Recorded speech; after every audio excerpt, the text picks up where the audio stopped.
Hello, friends. We are recording here on June 6th, 2025, and I think it's important to say the date because everything has context these days. I'm Hope Katz Gibbs here with my dear friend, lifestylist AlinaZ.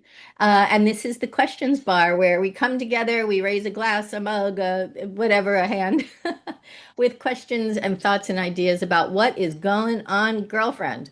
So today, one of the every episode we try and have a theme, and I'm the theme that popped into my mind was coping strategies, and also this opportunity to give the universe the chance to give us what our hearts are desiring. Mm. So I was telling Alina, hello Alina, say hello to the. Hi, hello everybody. I just want to make sure that everybody knows that we are doing these mostly for each other, for ourselves, to support each other. And we wanted to get anybody who also needs a girlfriend and also needs support to listen in. So we're improvising this. We're just thinking, okay, what is the theme that's occurring for us? What is it we need help with? So if you have any questions, if something is on your mind, please let us know so we can talk about that for you and help you as well, because it's all about building community and supporting each other. Absolutely. And we're all over social media and increasingly so. So you Yes. can reach out to us through any of these posts or Incandescent Radio. And today we will actually, we'll have posted enough episodes that will be on Apple, Spotify, and iHeartRadio as well. And we are on YouTube on incandescent.tv at tinyurl / the questions bar. So, Hey. yay! So today, coping strategies. So Martha Beck, I'm a Martha Beck trained life coach. I love her. When I hear her talk, I feel like I think like she does, which, it's like I'm patting myself on the back because she's a genius. But she was just talking about, giving, you have an intention, you go for it, and then you just let go, right? And she has a more clever way of saying that, and I'll put that in the liner notes when I find it. But this idea that the universe wants to support us, and if we just let it, and I'm starting to see it and like show up in these little tiny ways. Like I've mentioned before that I'm a massage therapist, and I was taking my seated chair massage up. I have a space at this wonderful, bright, gorgeous place called Twist Pilates on DuPont Circle, and it's up 2 floors, 2 flights. And I'm like, how am I going to get this thing up these stairs, this heavy chair? And just as I was thinking that, a couple showed up to take the Pilates class, and he carried it up the steps for me. Oh, I love that. So that to me said, all right, someone's got my back, right? Yeah. It's so funny you said that because it is so true. And I was talking about that yesterday. I drove to San Diego from LA, which is about 2 hour drive. And I drove with a woman who drove an hour to my house. And then we drove 2 hours to San Diego and then 2 hours back and then 1 hour for her. And we're talking about exactly the same thing. How do we cope and how do we let the universe help us and support us? And, I always think of the bicycle. To me, it's like, you have to do your part to the right and you have to let the universe to the left, and it's perfect balance. And I find that if you look at your own state that you had a minute before that couple showed up, where you wanted help and you were open to receiving, that was the state. And then remember the miracle showing up. So looking back at other miracles, what was the state right before the other miracles, and seeing if it was exactly the same state, then trying on that state whenever you need a similar outcome or the universe showing up. And I think everybody has it differently. So everyone has to feel their own state, but the formula is the same. Exactly what you said. You ask for help and you take the action and you are open to receiving. You have to create space for the universe to step in. Yeah. A friend of mine introduced me to the Gohanzen. This What's that?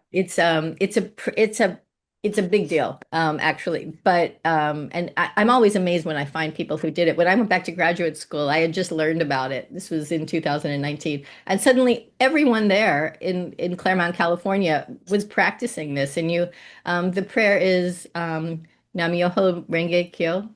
Nam Myoho Renge Kyo, and people chant it for hours and hours and hours. What does And that the mean? idea is, it's just you're opening yourself up, and chanting is a really powerful Mm, vibration to create sound vibrations.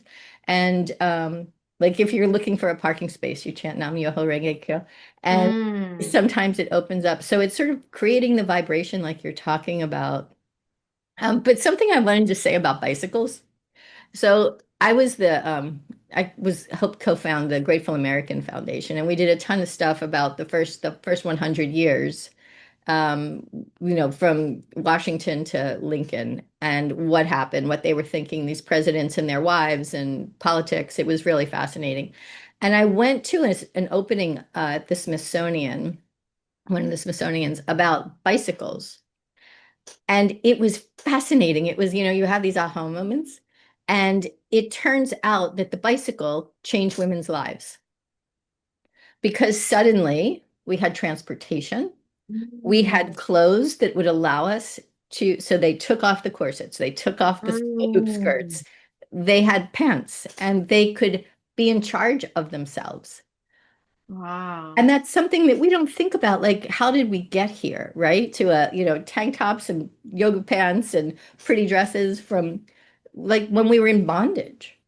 It is so powerful what you said because it makes me think what else is about to be invented tomorrow, maybe. Let's see, so today is June 6th. What's going to be invented tomorrow? But I always tell people, like, do you remember the day before a miracle happened? Do you remember the day before the big invention? And we all can go into that space of if the miracle could happen before, if an invention like a bicycle could have been invented one day, but it wasn't invented the day before, Yeah. then we all have hope that something else will be invented tomorrow. And I know you're a Cancer astrologically, and Jupiter, I've just been meaning to tell you, Jupiter is coming into Cancer. Well, went into Cancer 2 days ago. So for you, that means good luck Ooh. coming your way for a year of good luck. And I think it started yesterday, actually. Yeah, because somebody we know who is a Gemini had their luck leaving them yesterday, and they started a big girl feud online. So, um, big scoop yesterday. So you have now the good luck. So who knows what's gonna happen? Who knows what's gonna happen for you tomorrow? And I think for me, this is I have the coping mechanism for me with anything is twofold. To the right is what can I do? Take action. To the left is remembering that the day before miracle happened. I didn't know it was a miracle, so believing in that miracle. And I know I love talking about archetypes, and that's the archetype of the innocent, trusting that it will be better and thinking of, Dorothy somewhere over the rainbow, where the dreams come true. That's the innocent archetype. Hope, which is your name, is the I think the number one thing. Faith and hope are like coping mechanisms for me after I take action. Because Hmm. there's only so much action I can take. We all need miracles. We all need divine inspiration. Oh, a bicycle. Why not invent a bicycle? Like, who just gets an idea all of a sudden? All ideas come to us. And you know what? I just had an idea come to me. Oh my gosh, this is brilliant. Okay, this is really cool. I had an idea. Thomas Edison said that it took him 10,000 tries, 10,000 tries. And he said that you never know how close you are to finishing. And if you give up, you'll never know. And that made me think he had to go try 9,099. He did not give up on that one, right? And I'm thinking, well, if universe is so powerful, why didn't the universe give him the answer to the light bulb on the first try, or the second try, or the 10th try? Why did the universe wait that long? And I feel because he had it in him to do the long trek, he had the willpower, and the universe wanted to leave that to us as a lesson that if he can do it, so can I. So can you, because the universe could have given it to him on the first try, and then it would have not been as powerful. It would have been just a man discovers a light bulb on the first try. Oh my God, what amazing. Well, you know what? He can do it, but I can't because, he's Thomas Edison. Here, the story is different. A man tries 10,000 times without giving up. If he can do it, so can I. And Yeah. maybe it's by divine intervention, by divine order. It was on purpose, and he knew that the answer is there. But in his life, he had to experience failure 10,000 times before he gets the prize. And it comes to, again, knowing it in yourself, like knowing what does it feel for you, for your body, to know, to have faith before that miracle comes. And a lot of people think, I have to fight, I have to struggle. Well, that's your journey, that's your story, that's what you came here to experience. There's nothing wrong with that. It's not for everybody. And you just have to know for you, Hope, it was, I have this task, I don't really want to do it, I need help, comes immediately, somebody helps you. So staying in that space, I think, can be the best coping mechanism. Still knowing that if nobody shows up, you'll hold that chair up I'm to gonna hold it up to flights. steps. Right, but surrendering and being strong enough to release the strength and to allow the help. Yeah. No, it's super powerful. And National Treasure is one of my favorite movies because I love this Mm, American history stuff. And that's a big theme through it, that Thomas Edison, it took him all those tries to learn not to how not to invent the incandescent light bulb, right? yes, exactly. And So that the trial and error and what that means, the path toward success and what is success, but sometimes it is the path, and maybe that's part of the coping strategy, exactly. right? Exactly, but that it has to be what it feels right for you. I feel like, especially women, I feel that women, we feel it in our bodies. We have that intuition, we have that sixth sense, we feel it in our gut, and we know that this is just a trial and I have to go through it. Or, you know what, I just have to relax and I don't have to go through anything and things will be delivered to me. Also, you know what my other coping mechanisms are? I like astrology and I like human design. And what you can do is you can go online and search for a human design report for free, then take a PDF and just read through it to see uh, what are your best coping mechanisms. Hmm. And you will notice, I bet you will notice that what it says, you'll be like, oh, yeah, that's me. And it will give you reassurance that your coping mechanism might not be like somebody else's coping mechanism because you have different human design. And that's okay. It's perfectly great, actually. And to me, having this help from above, so to speak, from the stars, because human design is based on astrology. From astrology, all of those things give us tools to cope with things. And for example, for me, coping is to not push. If I push, I will get more resistance. For my human design, coping is getting out of the house and walking around pretty shops. Like that is my thing. I don't have to buy anything. However, if I move my body and I see pretty things, pretty shiny things, I will get inspired. It will come to me, and then I will get the solution to act and fix whatever it needs to be fixed. Somebody else might be something else to do. But my personal one is to not struggle, to drop the rope and just get out of the house and get dressed, wear something pretty, look at pretty things. And you have to find yours and then use that. I think that is Yeah. probably what I would say for anybody. So Yeah. knowing, but you don't have to go to human design. You can just ask yourself, hey, Hope, over the last whatever years of my life, what was the best way that I could get myself out of a challenging situation? And then see the pattern and then do it again Yeah. to get out of it. Yeah. For me, it's walking.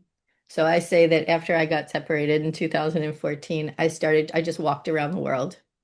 I Mm, literally did. I just walked at least 5,000 steps, and I do it still every day, just so that, because it rebalances your right and left brain, but it gets me out into nature, which I find really therapeutic because I live a lot in my head. And mm, and it also is a metaphor for you have to walk through it.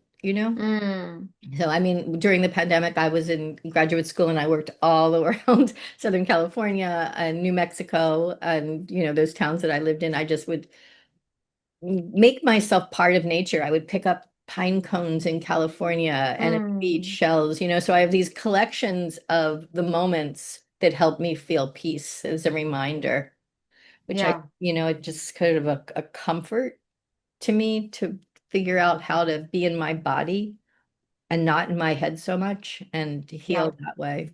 But everyone has their own tools for sure. yeah. It's so good that you know yours, and walking is wonderful, being in nature is wonderful. Somebody said, the difference between religion and spirituality. Religion believes that the God, God and spirit lives in this place. However, spirituality is like knowing that you're one with everything and being one with nature, because ultimately God created nature, God created Yeah. everything around us, and being connected with that is being connected with God. That's why we get ideas. Yeah, and I was reading an article last night about the 25-3 rule. So, What's and that? I'll reference it because if you're in nature 20 minutes, 5 days a week, 3 times, something. I'll reference it. These things come in my psyche, and I can't. It's hard to get them out of my mouth. So throughout this, it's like, oh, I just read about that as you trigger something, and then in the liner notes, I'll link to it, like the 3.5% rule. How, if 3.5% of the population comes together in nonviolent protest, it changes the world, and we're Yes. starting to see that. So I'll reference this Yes. nature walk thing. And I just met a woman who does forest baths in Oh, California. She's in Northern Cal, and I'm hoping that she'll join us. And she's amazing. And there's so many women out there doing these profound things that's what the Empowered Together Network is that we're creating. Just really bringing women together to teach each other, to talk about these ideas that they have and have executed and spent their lives doing, to know that we're not all alone. yeah. Yesterday I was at a networking event and it was really nice, but there was this one woman and I just felt her energy was so strong. And every time I think about it, it's like I feel it here in my throat. It does not feel good. I'm Yeah. gonna touch my plants. I had to go outside and hug a tree to get that energy out of my body. So trees are so powerful, and what you said, nature forest bathing. I It's love just when that. you go into the forest, like you can just smell that air, and it just triggers something in your brain. You're just, oh my God, it feels so good. Yeah. And lately, because it's summer here in DC, and it's like the perfect time in June, when it's not too smoggy or like swampy hot. The birds are everywhere, and they're singing and Mm. they're talking to us. My daughter takes long walks as well, and she was saying the birds keep talking to me, and it's so much fun The to listen birds, to I what they love have to it. say. Yes, and I think what you referenced before is this Musk Trump, Yes, which is the so. girls, the girls. And we've been waiting for this, right? We've been waiting for this for months, for Oh this my gosh, like, yes. chip in the armor. And when we finally start hearing the truth about this catastrophe that they're creating. And another thing that's, coping strategies that I've been dealing with. So I wrote about this on incandescentpr.com in my weekly article. My son graduated from Harvard last Thursday. Yes. And it was so intense, just looking at this gorgeous 26-year-old man get this diploma that he has literally worked for his entire life.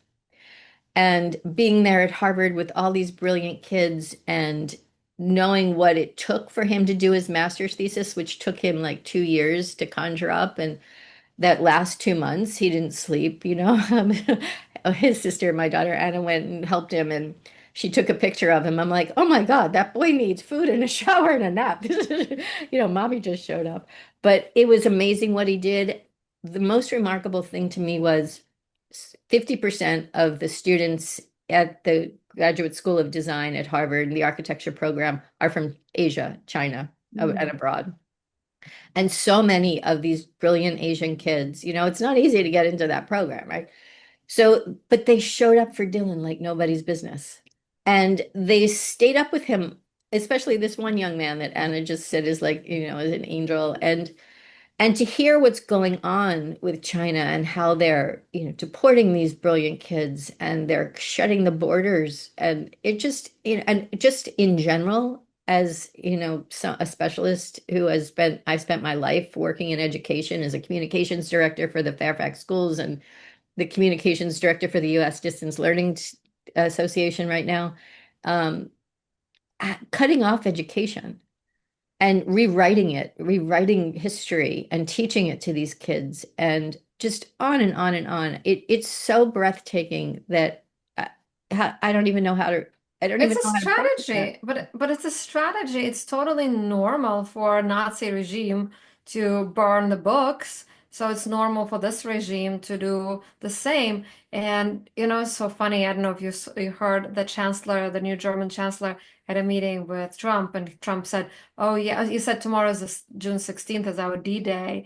And he goes, "Oh, yeah, a very sad day for your country." He was like, "No, we got rid of the Nazis in our country. It's a great day," kind of thing. And, now they're educated in Germany. Now they're so honest and so giving and so humane. There's more, I think Berlin has the most vegetarian restaurants.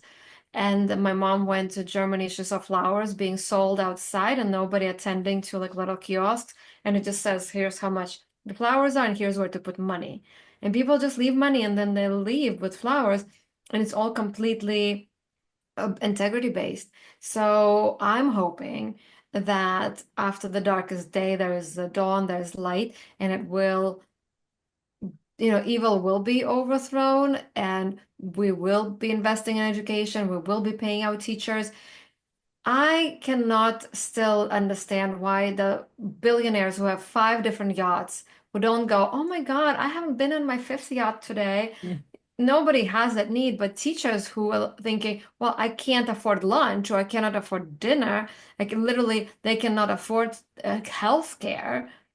And how is that okay? While all those billionaires are not at all bothered by it. To me, that's so strange because wouldn't you want to have maybe two yachts and go, you know what? I adopted 20 schools this month and I'm going to adopt 30 next month. And another billionaire goes, oh my God, what a loser. I adopted 50 and next week I'm going to do 100. And the other one's like, I'm going to outdo you guys and I'm going to do 500 schools in 5 days or whatever. Like, why don't they compete who provided for the most kids, who paid for the most medicine? Who knows? It's not about people not working. We know they're working hard, not giving handouts, but giving people money for work that they do. Adopting a school doesn't mean you give handouts to people who don't want to work. Teachers show up. It's, little kids who don't have their lunch, give them free lunch, food, actual food. So anyway, I'm just ranting about that. Because I want to have hope that what you said, they're taking money out of education, they want to deport the kids who are studying, who are working so hard. I'm hoping that that tragic way of doing things will be overcome by even better than we could ever imagine. Just the same way that somebody invented the bicycle. Yeah. No, I love that. I love that. It's a competition between the billionaires to see who they can help most. From your mouth to God's ears, sister. Exactly. The Awesome. thing is, it's possible, just like it is possible for somebody to invent a car, just like somebody is possible to invent a cell phone. The day before cell phone was invented, before somebody had an idea for a cell phone, we didn't have it. Before somebody, that woman during the Second World War who invented Wi-Fi, the day before she had the idea of Wi-Fi, we didn't know. Yeah. So I'm hoping that is the same way. I love that. I, That's my hope. That's my coping mechanism. Do what I can and always hope for the future because from what I heard from many scientists, what we think physically creates the molecules of stuff, of things. Before this was invented, it was a thought, and our thoughts create physical reality that we see. So thinking positively and thinking powerfully. And I think we talked about the difference between powerful thinking and positive thinking. Mhm. Positive thinking is, I hope it's going to be great, but powerful thinking, thinking that I hope it's going to be great. And the reason why I'm thinking this right now is because I'm powerfully choosing to feel good here and now, because it could be 50-50. But if I think negatively, I'm going to feel shitty right now. And I don't want that. Yeah. So I'm powerfully choosing good thoughts. That's why, I want to just clarify that. But that's my coping mechanism, tomorrow, I love you, tomorrow. Tomorrow will never come, but we have to focus on today. And if we're nice today to ourselves, we're nice to other people, we can create a better tomorrow. Absolutely. Yep. Just for today, but let's make a good one. Yes, and every day try to do something. And yesterday we got horrible service at this restaurant. I don't want to go into it, but it took us forever to get our bill, and then they charged us wrongly, and then they couldn't figure out why they charged us wrong. And we're thinking, you know what, we're not going to get pissed off because maybe we're being prevented from something on the road. Maybe because we're staying here longer, there will be no traffic. And yeah, there was like no traffic, almost no traffic when we were driving back.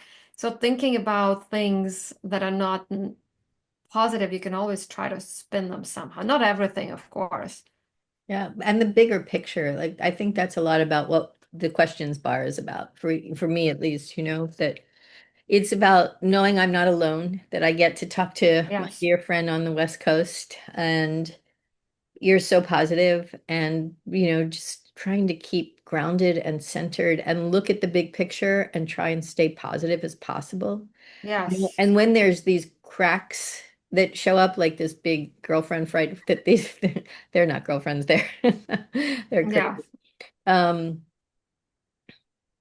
that gives me hope that the truth will come out. The truth is coming out.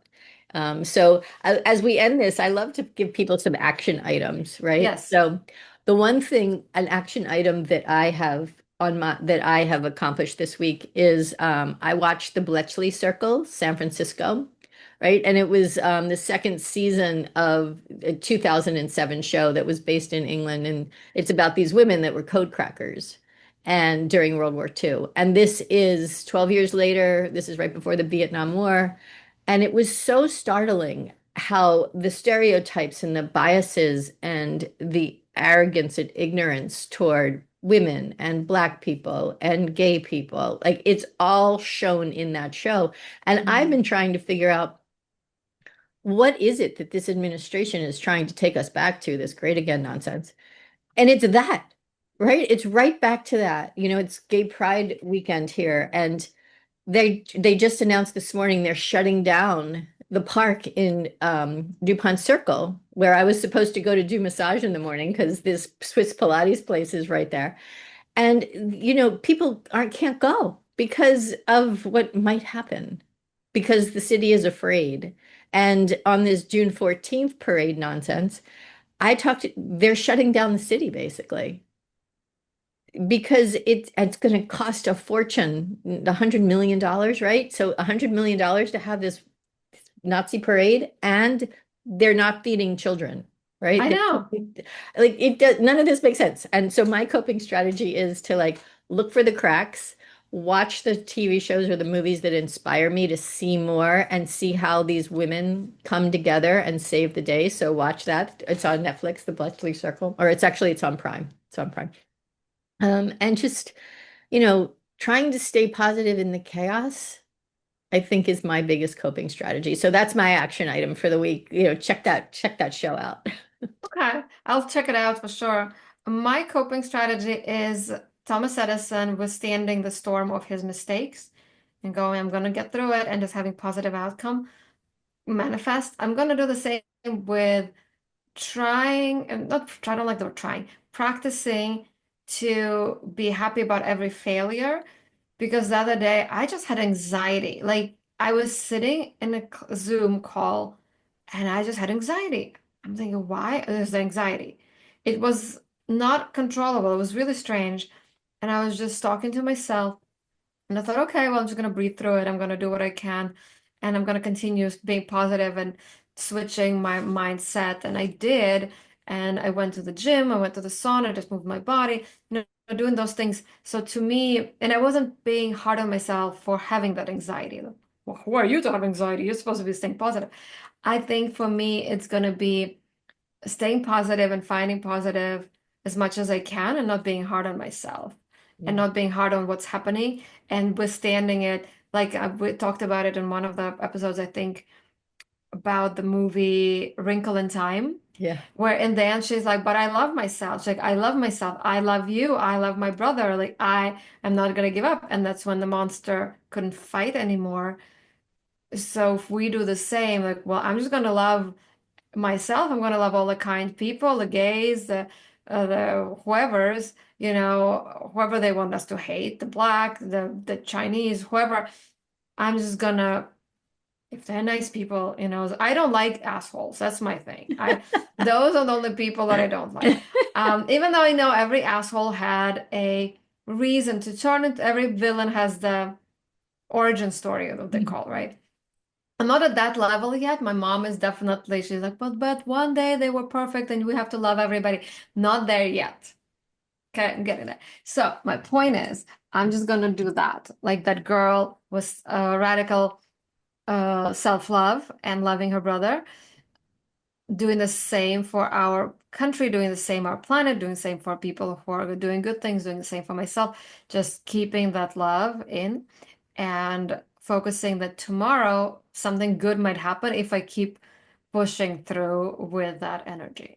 I love it. Yes, that's a beautiful way to finish this episode 6 of the questions bar. And please send us your questions.